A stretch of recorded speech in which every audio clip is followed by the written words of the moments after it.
অনেকটা নাম। সেই শুরু, সেই ভদ্রলোক, তিনি একটা বিশাল পরিমাণ নিজে, তার পরবর্তীকালে তিনি নিজে একটা এম্পায়ার তৈরি করলেন। সেই ভদ্রলোক হচ্ছেন এই শর্মিলাদি উন্মুখ সরে তাকিয়ে রয়েছে।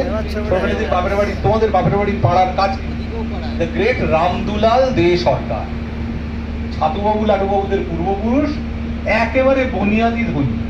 তার শুরুয়াতটা এইভাবে।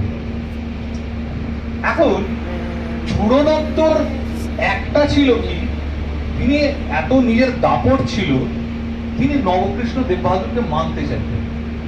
আর নবকৃষ্ণ দেব বাহাদুর সেটা নিয়ে গন্ডগোল ছিল।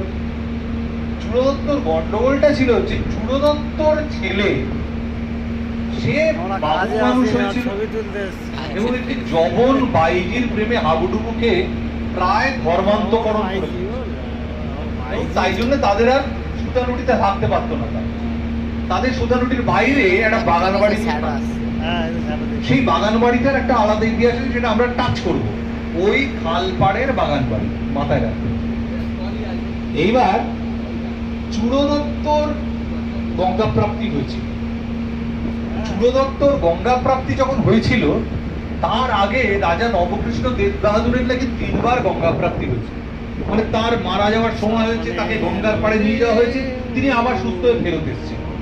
লোকে বলতো যে বুড়ো তো মরবে না, জমের অরুচি, এত পাপ করেছে। আর চূড়ো দত্ত যখন গঙ্গা